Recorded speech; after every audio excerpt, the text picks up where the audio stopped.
February 20th, 1945. The ground under Lieutenant Yamada's feet makes a crunching noise like shattered glass as he looks through the narrow opening of his concrete bunker, number 247. The early sun creates long dark shapes across the northern part of Iwo Jima, and black smoke rises from something moving through the ash-covered ground. At first look, it seems like just another American Sherman tank. Green paint. The same shape he's seen before. The same machines that have been getting destroyed in the volcanic sand for 2 days straight. But something doesn't feel right. Yamada lifts his field glasses to his eyes, watching the tank come closer.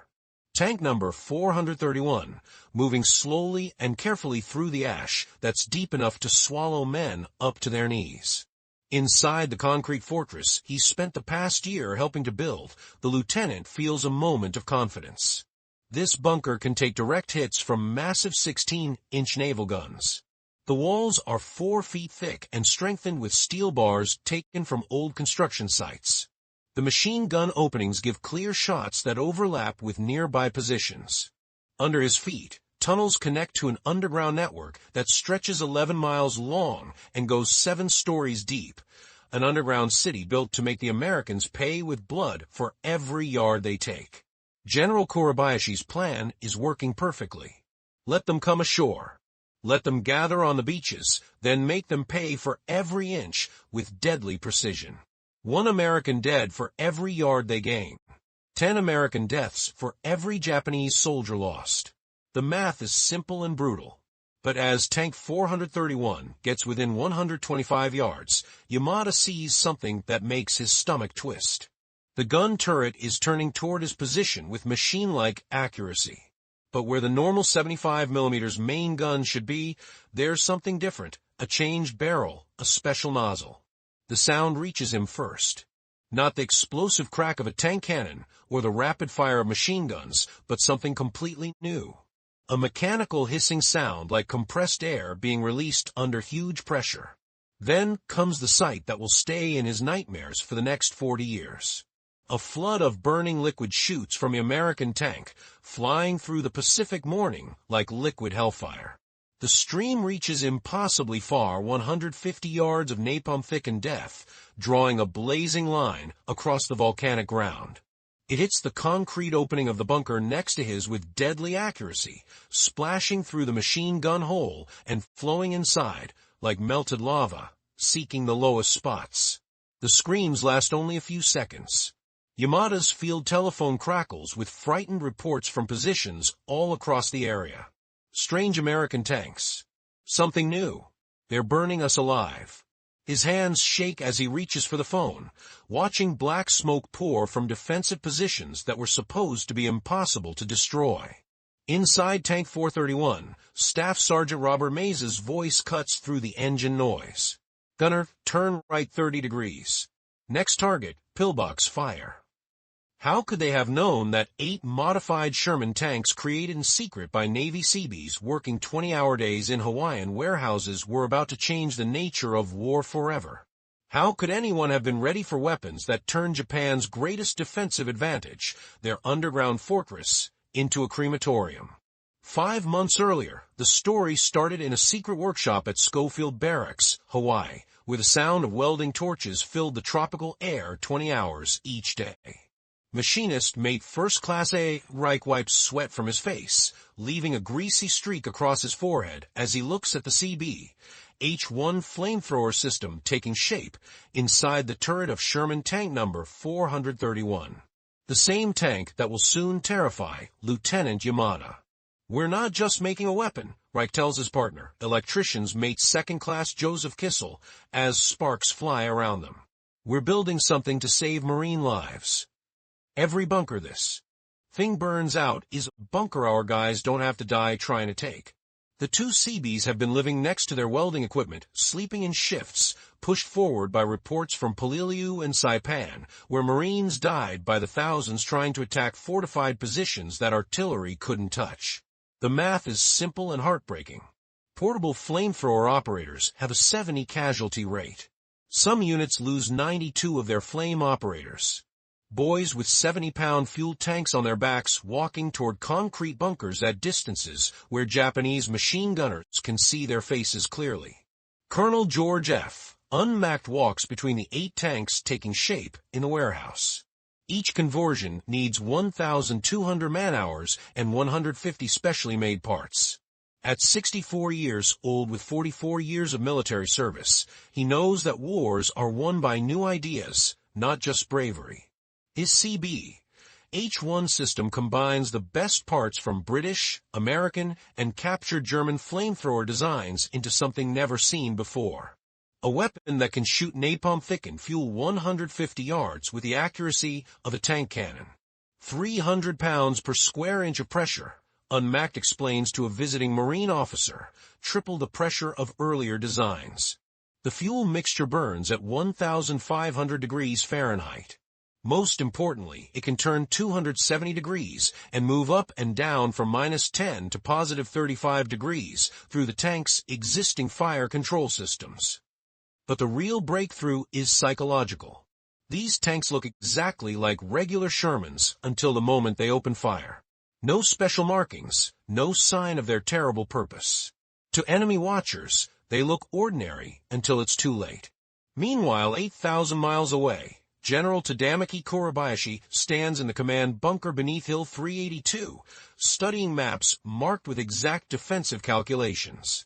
Every approach path has been measured, every killing zone registered with artillery spotters. His 21,000 defenders have spent all of 1944 carving an underground empire from volcanic rock. 1,500 fortified positions connected by tunnels large enough to shelter entire battalions. Do not die until you have killed 10 Americans, his standing orders read. Every soldier will stay in position until overrun, then fight with grenades, bayonets, and finally bare hands. The general's math is elegant in its brutality. 21,000 defenders multiplied by 10 American casualties each equals 210,000 enemy losses, far more than the entire invasion force. The Americans may take Iwo Jima, but the cost will be so terrible they'll give up their plans to invade the Japanese homeland. Japanese intelligence reports have studied every American weapon system. They know about portable flamethrowers, dangerous to the operators, limited in range, vulnerable to focused small arms fire. Special training focuses on anti-flamethrower tactics. Target the distinctive twin tanks. Rush positions during the weapon's minimum range. Exploit the operator's weakness while reloading. But all Japanese planning assumes flamethrowers will be carried by foot soldiers. The idea of armored flamethrowers, tanks that can approach fortified positions under cover of their own armor while delivering accurate fire attacks at never-before-seen range, has never been considered. Private Takahashi Toshiharu crouches in a spider hole near the base of Mount Suribachi, a 20-kilogram bomb strapped to his back. At 31, the engineer from Kochi Prefecture has volunteered for the ultimate mission. Sneak into enemy tank positions at night and blow himself up against American armor. He's written his final letter home, apologizing to his wife and children for not coming back alive. "There's no water, no bullets, no way I can live," he whispers to his 7 companions, all carrying identical explosive charges. "We are going to death with honor." But Takahashi has been trained to attack regular tanks. His tactical manual describes Sherman armor thickness, weak points in the track system, blind spots where a determined soldier can get close without being seen. Nothing in his training covers tanks that can fire liquid death at 150-yard range. Weapons that turn defensive advantages into killing grounds. Staff Sergeant Robert Meza checks his watch as Tank 431 sits near Iwo Jima's black sand beaches. Around him, the 8 M4A3 are 3 flamethrower tanks sit among regular Shermans, their terrible secret hidden until the moment they engage. His crew, Driver Private James Morrison, Assistant Driver Private Robert Chun, Loader Corporal Anthony Vitelli, Gunner Corporal Thomas Carlson, represents months of specialized training on equipment that's never been tested in combat. "Remember," Meza tells his men over the intercom, "surprise is our only advantage. We look like every other Sherman until we fire. After that, Every Japanese gun on this island will be aimed at us. Through his periscope, he can see Marines dying by the hundreds trying to move forward against invisible Japanese positions. Regular tactics are failing catastrophically. Naval gunfire can't penetrate bunkers buried under 10 feet of volcanic rock. Artillery shells explode harmlessly against positions designed to withstand direct hits from battleship guns. The first day's casualties are staggering. 2,420 Marines killed or wounded for less than 700 yards of ground gained. But what if 8 tanks could change everything? At exactly 2:20 in the afternoon on February 20th, 1945, the sound that would echo through military history forever breaks the volcanic silence of Iwo Jima's northern sector. Inside Tank 431, Staff Sergeant Meza's voice cuts through the engine noise with mechanical precision. Gunner, flamethrower. Pillbox fire. Corporal Thomas Carlson's finger finds the trigger, and the CB-H1 system erupts with a sound witnesses will later describe as the devil's own blowtorch. The compressed nitrogen system operating at 300 pounds per square inch pushes a stream of napalm-thickened fuel oil in a perfect arc through the Pacific morning. The burning liquid strikes the concrete pillbox opening with devastating accuracy, splashing through the machine gun hole and flowing inside like molten lava, seeking every corner, every hiding place. Lieutenant Yamada watches in frozen horror from his observation position 200 yards away. The temperatures inside the neighboring bunker climb past 1,500 degrees Fahrenheit in seconds. The oxygen is used up so fast that Japanese soldiers suffocate before the flames reach them. Those who survive the initial blast try to escape through back exits only to discover that liquid fire has flowed through air shafts, turning their carefully built fortress into a crematorium. "My God," whispers Private Morrison, the tank's driver, as screams cut through the morning air. Brief, terrible sounds that end almost as quickly as they start. But there's no time to think about it. Japanese anti-tank guns have spotted the threat, and a 47mm shell strikes Tank 431's front armor with a sound like the world's largest hammer hitting an anvil. The tank shakes, steel ringing against steel, but the shot bounces skyward. The Sherman's armor holds. "Turn right 30 degrees, Meza orders, his voice steady despite the chaos erupting around them. Next target, continuous fire. Carlson triggers another burst, keeping the flame going for 15 agonizing seconds until black smoke pours from every opening of the fortification. Through the smoke and sulfur fumes, they can see Japanese soldiers coming out of positions, not in organized retreat but in frightened flight, something no American has seen in 3 years of Pacific warfare. "They're running," Chin reports from his position at the bow machine gun, disbelief clear in his voice. "They're actually running away." Radio chatter explodes across Marine communication networks as reports flood in from across the front. Flame tanks operational. Japanese positions neutralized. Enemy abandoning fortifications without direct assault. Tank number 434 supporting the 23rd Marines near the East Boat Basin has developed what crew commander. Sergeant William Patterson calls corkscrew and burn tactics, approaching in a spiral pattern to avoid anti-tank fire while keeping up continuous flame suppression. In one afternoon, his tank destroys 4 fortified positions that had stopped an entire battalion's advance for 2 days. But it's Tank 432's demonstration near Mount Suribachi that reveals the weapon's true psychological power. Patterson orders his driver to halt 100 yards from a complex of connected caves where dozens of Japanese soldiers watch from the darkness. Through his periscope, Patterson can see their eyes reflecting like animals caught in headlights. He triggers a short burst of flame into the air, not at enemy positions, but skyward as a show of what could happen. The effect is instant and unprecedented. Japanese soldiers begin escaping from rear exits, leaving behind positions they've been ordered to defend to the death. These are men who have survived the Sino-Japanese War, who have been trained from childhood that death before dishonor is the warrior's only choice. Yet they're fleeing from the threat of burning alive. Marine riflemen, positioned to exploit exactly this moment, are so surprised they initially fail to fire on the retreating enemy. In 30 minutes, an entire defensive sector collapses without the tank firing a shot directly at enemy positions. Private Takahashi Toshiharu, crouched in a spider hole with the suicide bomb strapped to his back, watches Tank 437 approach his position. His tactical manual has prepared him for this moment. Wait for the tank to get within 10 meters, then rush forward with the explosive charge. Simple math. 1 Japanese life for 1 American tank. But as the Sherman closes to 50 meters, something impossible happens. The turret turns toward a bunker 80 yards to Takahashi's left and liquid fire erupts from where the main gun should be. The napalm stream arcs through the air like a flaming river, hitting the bunker and flowing through every opening. The screams that follow are unlike anything he's experienced, not the quick death of bullets or shrapnel, but the drawn-out agony of men being burned alive in their own fortress. The enemy was burned out with a flamethrower, he will later write in his journal. The flame is dark with black smoke.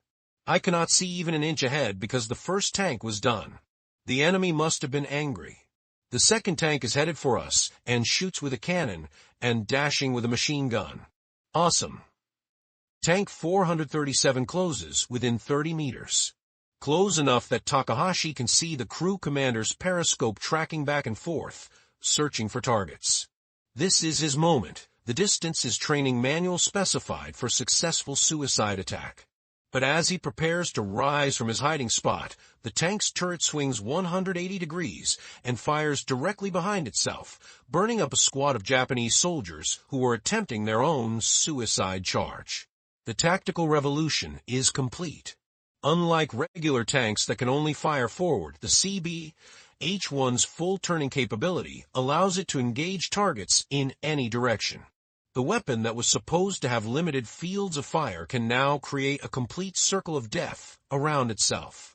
Takahashi remains frozen in his spider hole as the tank passes overhead, the weight of 35 tons compressing the volcanic ash around his hiding place. Through the ground, he can feel the vibrations of the Sherman's tracks, the rumble of its engine, the mechanical sounds of a machine that has just redefined warfare. There are strange things and miracles in the world, he writes. It is a miracle that I am now writing such things at a time like this. It is surprising. By nightfall on February 20th, the numbers tell a story that will reshape Marine Corps doctrine forever. 47 fortified positions destroyed by 8 tanks in one day. Marine casualties in flame-supported sectors down 40 from the previous day. 600 yards of territory gained in areas that had been stuck for 48 hours. But the most significant statistic is psychological. For the first time in Japanese military history, large numbers of soldiers are leaving positions rather than dying at their posts. General Kurabayashi, monitoring the battle from his command bunker deep beneath Hill 382, receives reports that shatter his carefully calculated defensive math. Positions that were designed to hold for weeks are falling in hours. The underground fortress that was supposed to be impregnable has become a death trap with liquid fire flowing through air shafts and tunnel connections like molten rivers seeking the lowest ground. His emergency orders that night designate flame tanks as priority targets for all available 47mm anti-tank guns. Special assault teams are organized, volunteers who will attack with explosive charges strapped to their bodies. But the fundamental problem remains impossible to overcome. The flamethrower tanks look exactly like regular Shermans until they fire, and by then it's too late. Radio operator Corporal James Martinez, monitoring Japanese communications from an intelligence post near the beach, picks up frantic transmissions in broken code. New American weapon, impossible to counter. Liquid fire flows like water. Our positions become crematoriums. The translation confirms what Marine commanders are seeing firsthand. The Japanese defensive doctrine refined over centuries of warfare is collapsing in the face of a weapon system created by Navy Seabees working 20-hour days in a secret Hawaiian warehouse. Tank 431, its armor now scarred with fresh dents and burn marks from near misses, sits behind a destroyed Japanese pillbox as Sergeant Meza surveys the transformed battlefield. Smoke rises from a dozen positions that had seemed impossible to break that morning. Marine infantry moves forward in the wake of the flame tanks, advancing across ground that had caused hundreds of casualties just hours before. "We did what we had to do," Meza will tell his grandson decades later. "Those tanks saved a lot of Marine lives." That's what I try to remember. 40 years after that February morning, two old men stand together on Iwo Jima's black volcanic sand where Tank 431 first opened fire. Former Staff Sergeant Robert Meza, now 73, with trembling hands, faces former Lieutenant Koshi Yamada, who witnessed that first flame tank attack from his concrete bunker. "I hated you for 40 years, Yamada says through an interpreter, his voice barely audible above the Pacific wind. "The flame tanks killed my friends in ways I cannot forget. But I understand now. War makes monsters of us all. You did what you had to do, as did we." Meza responds simply, "We were all just boys trying to survive. I'm glad we both lived to stand here today."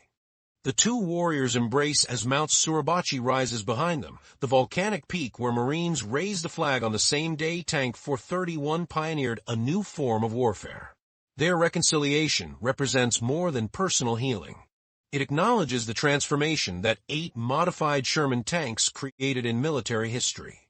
The statistics remain staggering even by modern standards. Those 8 Flamethrower tanks consuming 360,000 gallons of napalm-thickened fuel over 36 days of combat destroyed over 1,000 fortified positions and reduced American casualties by an estimated 5,000 men. They had broken the deadlock of what could have been a months-long siege, proving that technological innovation could overcome even the most fanatical human resistance. But the personal cost haunted everyone involved. Tank crews reported severe psychological trauma from their role in what witnesses described as industrial-scale incineration. Corporal Thomas Carlson, the gunner who fired that first shot, testified years later. "You could hear them screaming when the flame hit. Not for long, but you heard it. Sometimes at night, I still hear it. We did what we had to do, but I'll never forget the smell. Burning flesh mixed with sulfur from the volcanic rock." The revolution extended far beyond Iwo Jima. The Marine Corps immediately requested 54 additional flamethrower tanks for future operations. Colonel George Unmack's team at Schofield Barracks, working with AAA priority, the same level assigned to the Manhattan Project, developed the improved CB-H2 model. By June 1945, 70 new flame tanks were ready for Operation Downfall, the planned invasion of Japan. The weapon that began as a last-minute improvisation became standard equipment throughout the Pacific. During the Battle of Okinawa, Army flame tanks consumed 200,000 gallons of fuel mixture, proving equally effective against Japanese cave complexes. The Seabees who created these machines, machinist Mate Reich and electricians Mate Kissel, returned to civilian life after the war. Their names forgotten except in obscure technical reports. Yet their innovation had saved thousands of American lives. General Kuribayashi's final assessment, transmitted just before his death in late March 1945, proved remarkably prophetic. The Americans have not just defeated us with superior numbers or firepower. They have defeated us with superior imagination, turning our greatest strength, our underground fortifications, into death traps. Future wars will belong to nations that can imagine new forms of warfare, not those who perfect old ones. His prediction echoes through today's military thinking, where technological innovation continues to defeat traditional tactics. From precision-guided munitions to cyber warfare, the principle remains constant. Imagination triumphs over convention. Adaptation overcomes entrenchment. Today, Tank 434, the sole survivor of those original 8 flame tanks, sits in the National Museum of the Marine Corps in Quantico, Virginia. Its scarred armor tells the story of volcanic rock and shell impacts, of a weapon that changed warfare forever. The small plaque notes specifications and battle history, but cannot convey the sound of compressed nitrogen releasing, the sight of liquid fire arcing through Pacific mornings, or the transformation of underground fortresses into crematoriums. Veterans often pause longest before this exhibit, some saluting, others staring in silent remembrance. School children ask their uncomfortable questions. Why would anyone create such a horrible weapon? The answer lies not in glorification of war, but in recognition of war's terrible necessities and the courage of young men who wielded these machines to save their brothers' lives. The last reunion of Iwo Jima flame tank veterans was held in 2015, attended by only 3 crew members, all in their 90s. They gathered at the museum, sharing memories with historians desperate to preserve first-hand accounts before they were lost forever. The age of the warrior had ended in flames on a volcanic island in the Pacific. The age of technological warfare had begun, echoing still in every conflict where innovation meets desperation, where the marriage of American industrial might and battlefield necessity transforms the impossible into the inevitable.